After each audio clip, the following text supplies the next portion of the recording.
अध्यक्षता कर रही हमारी बड़ी बहन माननीय ब्रजेश पाठक जी की तरफ से, जो हमारे उत्तर प्रदेश के कानून मंत्री हैं, मैं उनका इस कार्यक्रम में स्वागत करता हूँ। हमारे बड़े भाई वरिष्ठ पत्रकार, लेखक, कवि श्री शुक्ला जी को मैं नमन करता हूँ, वंदन करता हूँ।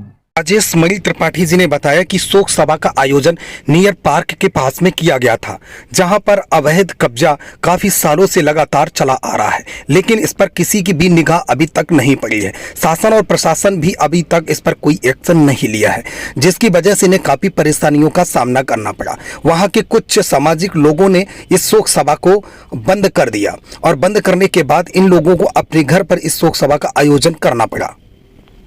बिपिन रावत जी की शोक सभा मनाने के लिए दूर दूर से लोग यहां पर एकत्रित हुए। राजाजीपुरम पांडे का तालाब, यहां पर कानून मंत्री ब्रजेश पाठक की धर्मपत्नी नम्रता पाठक जी ने भी अपने शोक को व्यक्त किया।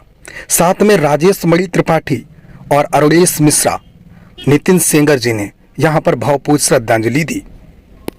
राजेश मणि जी का कहना है कि आखिर उत्तर प्रदेश में बीजेपी सरकार है और बीजेपी सरकार में भी हमें इन कठिनाइयों से सामना करना पड़ रहा है, लेकिन राजेश मणि त्रिपाठी जी का मानना है और कहना है कि 31 को यानी कि 2022 में यहाँ पर हम एक सभा का आयोजन करेंगे और अपनी बात सरकार तक पहुँचाने का काम करेंगे। आखिर हम अपने देश में ही एक राष्ट्र से जुड़ा हुआ अगर कोई भी व्यक्ति हमारे देश के अंदर शहीद हो जाता है, क्या उसकी हम शोक सभा भी नहीं मना सकते? इसके लिए भी क्या हमें परमिशन लेने की आवश्यकता होगी? ये सारी चर्चाएं लगातार इस वीडियो में बताई गई हैं। आगे आप इस वीडियो को देखते रहिए, बने रहिए हमारे साथ।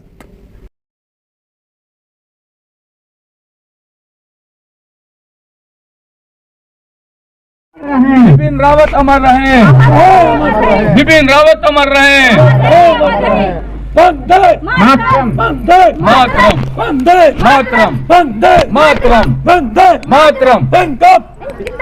पिंकअप जिंदाबाद, पिंकअप जिंदाबाद, पिंकअप जिंदाबाद, पिंकअप जिंदाबाद। जय श्री राम, जय श्री राम। नाम रहे हमारी बड़ी बहन फूलमती गौतम जी, जिन्होंने हमारे देश के सीडीएस बिपिन रावत जी की शोक सभा को यहाँ पे रखा और आप सभी लोग आए, आप सभी लोगों को प्रणाम। बिपिन रावत जी हमारे देश के वह जवान थे जिन्होंने जनरल से अपनी आर्मी को ज्वाइन किया और उन्होंने बड़ा मजबूत किया इस आर्मी को। यह वही आर्मी है जिसके पास अपने लिए बुलेट प्रूफ जैकेटें नहीं थी और तमाम हथियारों की असुविधा थी। इन सभी चीजों को लेकर अपनी भारतीय सेना को मजबूत करने वाले हमारे फौजी थे बिपिन रावत जी। उन्हें इस देश का प्रथम सीडीएस बनने का गौरव प्राप्त हुआ। सीडीएस का मतलब जल सेना, थल सेना, वायु सेना, तीनों सेनाओं के नायक हमारे थे बिपिन रावत जी। अचानक दुर्घटनाग्रस्त उनकी मृत्यु हुई और उनकी मृत्यु के उपरांत हमारी बहन ने उनके लिए शोक सभा रखी। शोक सभा जिस स्थान पर रखी गई थी, बड़ा दुख है कि वहां के लोगों ने उनकी शोक सभा को बाधित करने का काम किया। वे अकेले हिंदुओं के जनरल नहीं थे, वे इस भारत के सीडीएस थे, इस भारत की रक्षा करते हैं। दिन रात, सुबह शाम, चाहे धूप हो, आंधी हो, चाहे तूफान आ रहा हो, हर अवस्था में उन्हें अपने राष्ट्र की सेवा करनी है। ऐसे व्यक्ति की, जो व्यक्ति राष्ट्र को समर्पित हो, उसकी शोक सभा में बाधा उत्पन्न करने वाला भारतीय नागरिक नहीं हो सकता है। इस बात को याद रखना। यहाँ राजनीति करने का विषय नहीं था, यहाँ किसी मोहल्ले के या किसी राजनीतिक दल की कोई सभा नहीं होनी थी। यहाँ पर हमारे देश के महानायक की शोक सभा थी। उस शोक सभा को बाधा उत्पन्न करने वाले लोग हिंदुस्तानी नहीं हो सकते। यहाँ सेकुलरिज्म के नाम पर राजनीति की जाती है, भाईचारा खराब किया जाता है, मंदिर मस्जिद की राजनीति की जाती है। यहाँ पर ऐसे लोगों को समझने की जरूरत है जो हमारे बीच में रहकर किस तरह से हमारे राष्ट्र के प्रति षड्यंत्र और हमारे भाईचारे को खराब करने का प्रयास करते हैं। उन्हें समझने की जरूरत है, समझने की जरूरत है। बिपिन रावत जी अकेले हमारे ही नायक नहीं थे, वे इस देश में हिंदू, मुसलमान, सिख, ईसाई, गरीब, अमीर, किसान, नौजवान, बहन बेटी सबकी रक्षा करने वाले नायक थे। उनकी सभा को बाधा करने वाले शर्म आती है मुझे पुलिस प्रशासन पे। जिस पुलिस प्रशासन ने हमें परमिशन का हवाला दिया, इनकी भी सुरक्षा करते थे वो। आज ये भी उन्हीं के संरक्षण में इस लखनऊ में, उत्तर प्रदेश की राजधानी में नौकरी कर पा रहे हैं। इनको भी सोचना और समझना चाहिए था, परमिशन की जरूरत नहीं होती है। किसी राष्ट्रभक्त की शोक सभा के लिए अपने देश में हमें परमिशन लेनी पड़ेगी क्या? परमिशन लेनी पड़ेगी। ये बड़ा दुखद विषय है। हमारे मोहल्ले के लोगों को इस विषय में सोचना समझना चाहिए कि ये किस तरह हमारे राष्ट्रभक्त की शोक सभा में जिसने बाधा उत्पन्न की है उसे हम भूलेंगे नहीं।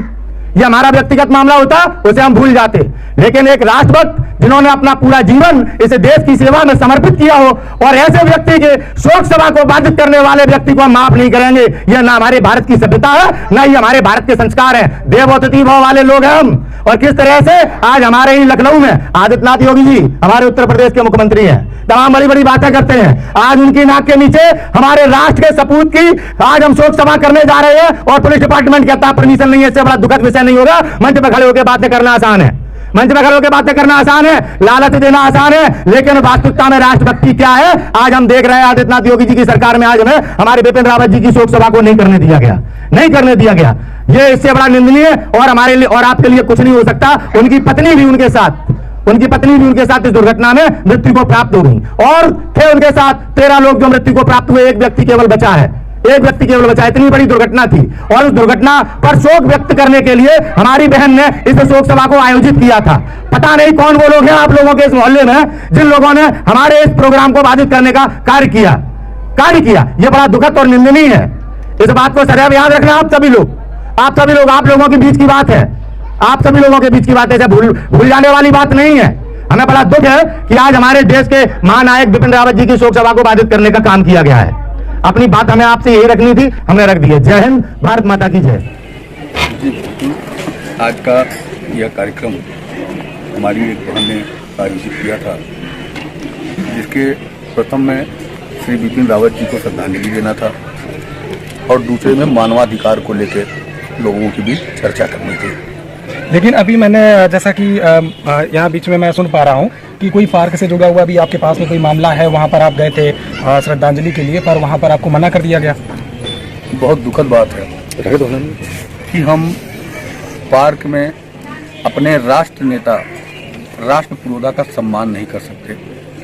इससे बड़ी दुखद बात कुछ हो ही नहीं सकती। और दूसरी दुखद बात कि पहली बार सुना कि आकस्मिक घटनाओं के लिए भी परमिशन की जरूरत होती है। राष्ट्र हित से जुड़ी कोई भी आकस्मिक घटना दुर्घटना होती है, उस पे लोगों का, चाहे वो कुछ कार्यक्रम हो, चाहे उनके शोक सभा का कार्यक्रम हो, ऐसे जगहों पे कभी भी व्यक्तिगत तौर पे भी परमिशन की जरूरत नहीं होती। आज इस कार्यक्रम को पुलिस प्रशासन ने जिस तरह परमिशन के नाम से रोका है, ये बहुत ही दुखद है, और सरकार के लिए चुल्लू भर पानी में डूब मरने की बात है जो राष्ट्रवादी सरकार है। जैसा कि अभी हम देख पा रहे थे कि अभी कोई बंदी हमारा हमसे मिले, वैसे उन्होंने कहा था कि उन्होंने परमिशन वगैरह भी ले रखी थी, लेकिन उन्होंने परमिशन को इग्नोर कर रहे हैं पुलिस प्रशासन में। पहली चीज तो ऐसे कार्यक्रम के लिए कभी परमिशन की जरूरत पड़ती ही नहीं, और अगर परमिशन की बात ये करते हैं, धारा 144 की बात करते हैं,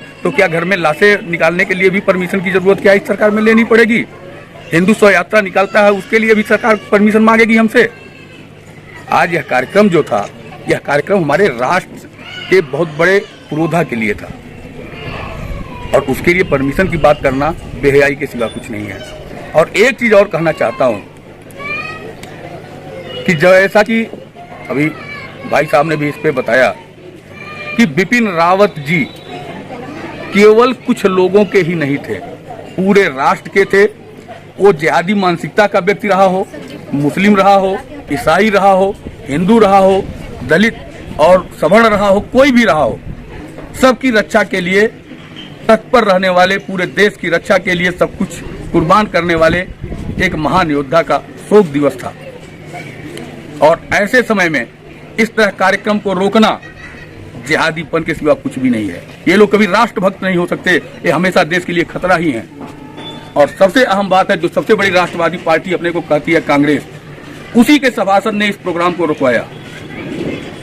यह और ज्यादा शर्मनाक बात है कि भाजपा की सरकार में अगर इस तरह के कार्यक्रम कांग्रेस करवाने नहीं दे रही है, तो ये तो सबसे बड़ी बात है कि भाजपा को डूब मरने की बात है, भाजपा के नेताओं को डूब मरने की बात है। लेकिन अभी आपने एक अपनी तरफ से आरोप भी दिया हुआ है कि उस पार्क में अवैध कब्जा भी कई तत्व लोग करके बैठे हुए हैं। उसके लिए तो हमने पहले भी बोला था, आज भी कह रहा हूं, जिहादियों के लिए खुली चुनौती है। अवैध कब्जा हट के रहेगा, हट के रहेगा, हट के रहेगा। इसके लिए यहाँ का हिंदू भाई, हमारी बहनें और साथ में मैं पूरी ताकत से खड़ा हूँ। आगे की रणनीति क्या है आप लोगों की?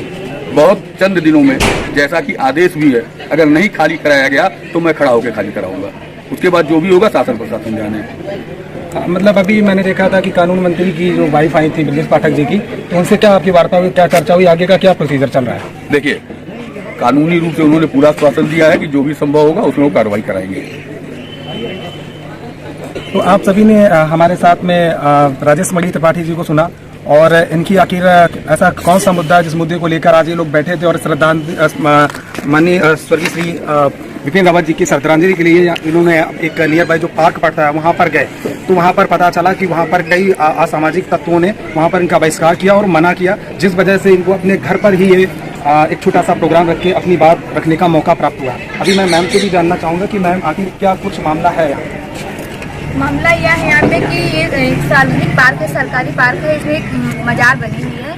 इस मजार पे मुस्लिम तो नहीं है, लेकिन उसके पीछे अदर यादव लोग हैं कब्जा किए पड़े। अगर हम लोग कोई भी प्रोग्राम कार्यक्रम कोई भी करना चाहते हैं सामाजिक, तो वहाँ वो कहते हैं कि मैं नहीं करने दूंगा। और आज भी मैंने कार्यक्रम रखा था मानव अधिकार सम्मान संगोष्ठी के लिए, लेकिन जब पता चला कि हमारे बीच हमारे सैनिक, हमारे जो विपिन रावत जी हैं, उनका देहांत हो गया, तो बहुत दुखद घटना हुई। मैंने वो कार्यक्रम कैंसिल करके माननीय श्रद्धांजलि का रखा कि हमारे बीच जो सैनिक योद्धा नहीं रहे हम उनका सम्मान करते हैं। लेकिन उस पर भी हमारी क्षेत्रीय सभासद जो है कांग्रेस की है, उन्होंने कहा कि यहाँ कोई कार्यक्रम नहीं करने देंगे, आप परमिशन लीजिए। जबकि मैंने परमिशन लिया हुआ था और हमारे क्षेत्र के जो हमारे दरोगा जी हैं उन्होंने कहा कि परमिशन आधा अधूरा है, आप यहाँ पे नहीं कर सकती।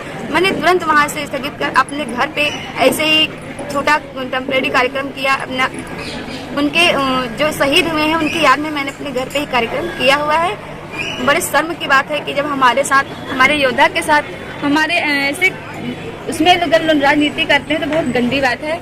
और मैं आगे क्या कहूँ, तो सब सरकार भी देख रही। सरकार को चाहिए कि एकदम जो चीज़ सरकारी है वह सरकारी ही रहे, उस पर हमारा किसी का कोई अवैध कब्जा नहीं होना चाहिए।